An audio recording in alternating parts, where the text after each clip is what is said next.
G'day and welcome back to another Dbz Dokkan battle video. So in this video we're going to be taking a look at the latest information that's come out for the Dragon Ball Heroes units, and we're going to see just how good they are. So we're going to go through all the Twitter information, we'll take a look at the animations.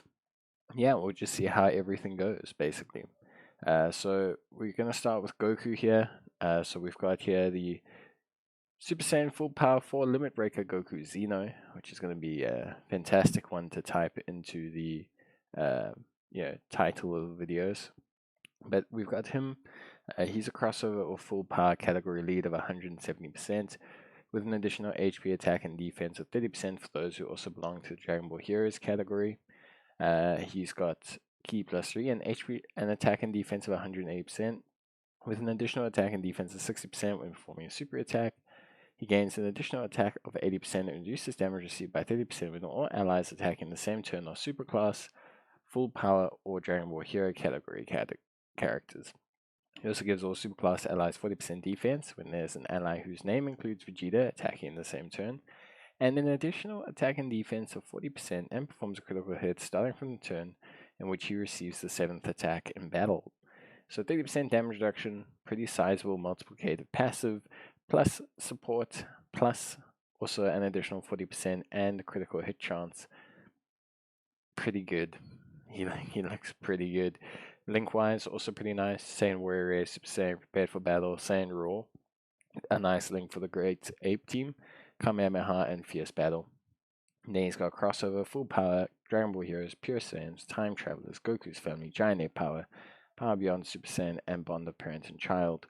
All pretty decent in terms of abilities. And then he'll raise attack and defense for one turn on his super attack. Pretty nice stuff, I think, from Goku. The multiplicative passives is not really that big an issue.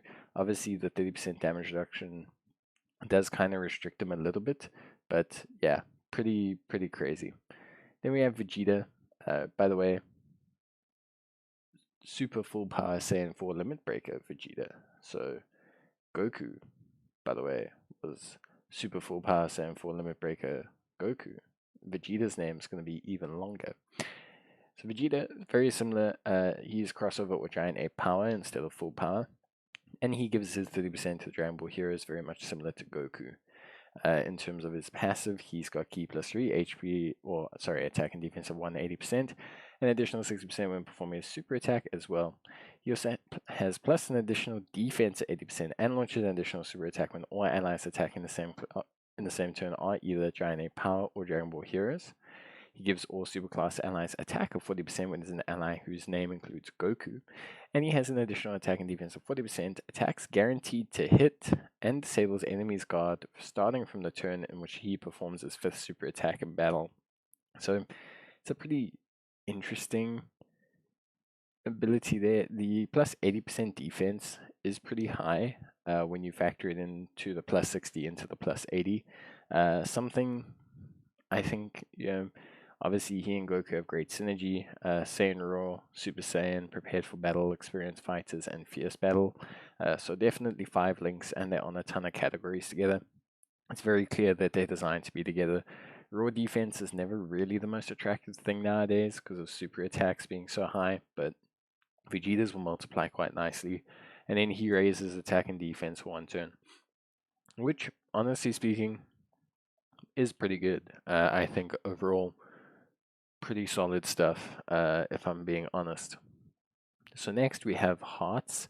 Hearts is, I think, a very interesting unit. So a lot of people who don't know it, Hearts is very famous in like the community because he shares the same voice actor as Dio, who's a very popular character from the JoJo's Bizarre Adventure series. So very cool stuff. Here we have Super Hearts, who's the ultimate God Slayer Super Hearts. So his leader skill is Dragon Ball Heroes or Time Travelers category of Ki +3 HP attack and defense of 170%. He also has an additional HP attack and defense of 30% for characters who also belong to crossover category. Now he has attack and defense of 150% with an additional attack and defense of 50% When performing a super attack, he guards all attacks for 5 turns from the start of turn, which is pretty good. And he has an additional defense of 50% within the same turn when his guard is activated. So very similar to like the Super Saiyan Goku unit from the download celebration. Extreme class allies get ki +1 and attack and defense of 30%. Hello? Hello, Ellie? Hey, what's wrong? Come here. Sorry, it's my dog. Hello, yes? Okay, guess the pillins. Okay. So he gives extreme class allies ki +1 and attack and defensive. Okay, goodbye.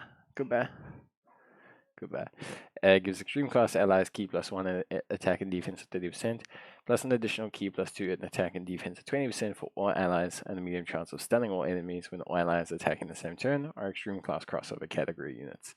So interesting right off the bat.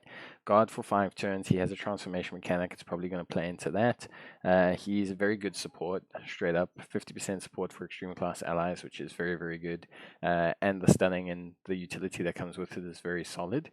Links wise, a little bit strange. Big Bad Boss is always a plus. Cold Judgment, always a plus. Brainiac's a bit rare, but a very good link. Shocking Speed and Gentleman kind of makes him link up with Cells. He is a time traveler lead, so that's not too bad, I think, overall. Then transformation can be activated starting from the 3rd turn from the start of the battle if all allies are extreme class, starting from the 5th turn from the start of the battle if he's received an attack 5 or more times. So you can see how that plays into his actual like guard mechanic, and then he raises attack and defense for 1 turn, which is pretty good. Categories: Dragon Ball Heroes, Time Travelers, Crossover, Resurrected Warriors, Full Power, Transformation Boost, Battle of Wit, Space Traveling Warriors, and Accelerated Battle. Now when he transforms, that's where things get interesting. He becomes Ultimate Hearts. So Ultimate Hearts, obviously the leader skill stays the same, link set appears like it stays the same, and then he gets ki +3, attacking defense 200% with an additional 50% when performing a super attack. So this is multiplicative again, always a plus. Launches an additional super attack when all allies are extreme class, also pretty decent, and then plus an additional attack of 150% and disables enemy's guard when all allies attacking the same turn are extreme crossover category. That's pretty good, and then attacks effective against all types when there's a Realm of the Gods category enemy. So the big thing here is that he is also again raw defense, which I think a lot of people don't genuinely like. If you factor in the fact that he has Big Bad Bosses and Cold Judgment, it's very likely that he could look really, really good. I also expect Sealess, who, by the way, happens to have 3 major links with this guy, in fact 4, I think, to get an easy A, and you're going to see them become a very dangerous pairing. I also see that with his super attack being changed, he now greatly raises attack, so he also has a high chance to stun. He's going to be very good. People, I think he's going to be very good. The big thing is what extreme units will be awakened throughout the course of the event. So what extreme units are going to get easy A's and things like that. So if we take a look at Super Saiyan 4 Bardock, he's a unit getting an extreme or getting a Dokkan Awakening. So it's obviously super important. He becomes a crossover category lead of 150%. Link set's very similar to Goku and Vegeta. So Saiyan Warrior Race, Super Saiyan, experienced fighters, prepared for battle, Saiyan Raw, the first awakened, being the kind of differential one here, but pretty decent. Attack and defense of 200% with an additional attack and defense of 100% when there are another 2 or more crossover category allies on the team, plus an additional attack and defense of 100% with HP is 50% or more. Attacks effective against all types when health is 70% or more. Performs a critical hit when HP is 90% or more. Medium chance of evading enemy's super attack when there's another giant ape power category ally attacking in the same turn. So pretty decent stuff. Honestly speaking, huge multiplicator passive. So kind of a 400% attack and defense boost. Always pretty sizable. A lot of good effects. Critical hits, medium chance of evasion, a lot built in here, which I think is good. And the critical hits is nice. Obviously a bit limited on categories, but nothing too crazy. And then he raises attack and defense for 1 turn, which is pretty good. Plus he seals, which is always nice. Then we have Gohan. Gohan, I think, one that a lot of people are excited for. So Gohan's a giant ape power lead of 150%. Again, super similar link set to the other ones. The Saiyan Warrior Race, Super Saiyan, Saiyan Raw, prepared for battle, experienced fighters, all the same. So all relatively the same. Gohan attack and defense of 200%, damage reduction of 50% when there are 2 or more giant ape power category units, plus an additional defense of 50% and a high chance of stunning the attacked enemy when performing a super attack. So really tanky, like really tanky. An additional 100% attack when there's another crossover category ally attacking in the same turn. Also pretty crazy, pretty solid stuff.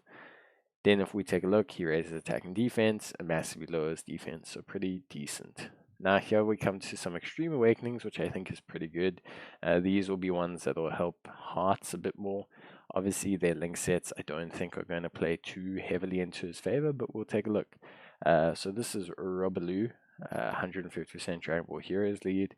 Her passive, pretty interesting. Firstly, by the way, solid support, Cold Judgment, and Brainiacs, all with hearts, very good.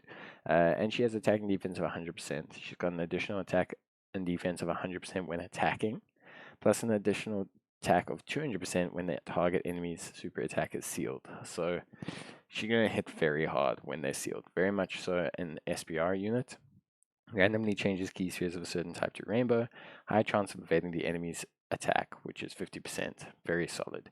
Plus an additional defense of 10% and recovers 5% HP per rainbow key sphere obtained, and a great chance of forcing enemy super attacks. So that's pretty important. She's got 50% evasion. She's got a nice multiplicative defense passive. She's got the ability to raise her defense and recover health, and she has foresight ability, which is really good. Limited on categories, link set's actually solid, and she greatly raises attack and defense for 1 turn. So I don't know. For me, Robelu could be very good. I think the only sad thing is that her huge attack buff is hidden behind the ability, to seal, but it's not the end of the world.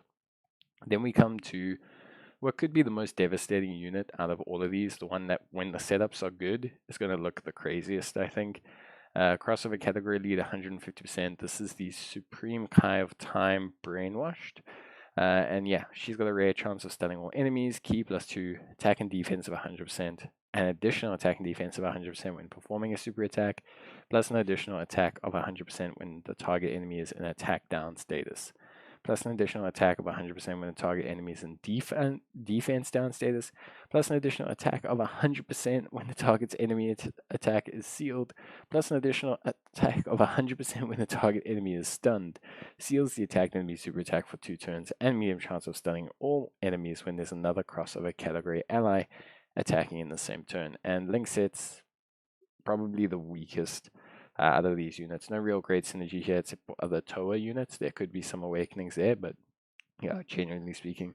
Big thing here is she's got the 200% unconditional defense multiplicative, but then all of these attacks multiply into each other, meaning she can look pretty nutty.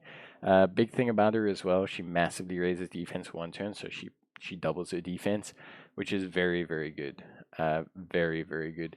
So yeah, Supreme Kai of Time, Robelu, all of these awakenings look good to me. Everything about these units looks good to me. I think Goku is probably the unit everyone's going to be most excited for. I think Vegeta's very good. I think Hearts is very good. I think people are underestimating him. Gohan, people are obviously going to be excited for any unit that's got damage reduction. People are going to get super crazy about, but I think all of them look really good. We are not going to see the EZAs yet. We haven't seen the general banner units as well. There are the animations up for them, so that's here, which we can. Oh my lord, bit of a jump scare there. So we've got the animations here. So this is Lags, who's the free-to-play unit. This is Golden Cooler, which is one of the banner units. Going to be interesting to see how good he is. I hope they give it EZA to Golden Metal Cooler, Final Form Cooler as well. Yeah, Janemba, or Dark Janemba, I think he's called. Not too certain on the terminology here. Vegeta's attack. The superhero attacks look okay. They never like attacks that I think blow people away. They always are relatively decent looking. They never like mega star level. Yeah, but they look good. Goku's Kamehameha looks pretty good. I quite like it. I think it's super solid. I think it's yeah, it just looks really good. So Hearts, he's got an active skill, I believe. He's got an active skill and he's got his transformation. So he's got quite a lot of animation work done in him. I think the Hearts vs Goku scene was pretty well done in the superheroes anime. So we can see here. I think yeah, overall I would give all the animations decent. You know, I would never say that they're like terrible, but I would say that they're decent. They're fun. I think they good quality for what they can do with them, considering how many they have to make for the celebration. I think that overall they are pretty good. I think in Japanese you'll hear the Dio voice for Hearts, which I think a lot of players are going to appreciate, or at least people who really like JoJo will appreciate. But yeah, so that's everything we've seen. Let me know what you guys think about them down below. And yeah, I look forward to seeing what you guys have to say. But that's going to be it from me. And thanks so much for watching, and I'll see you guys next time. Bye.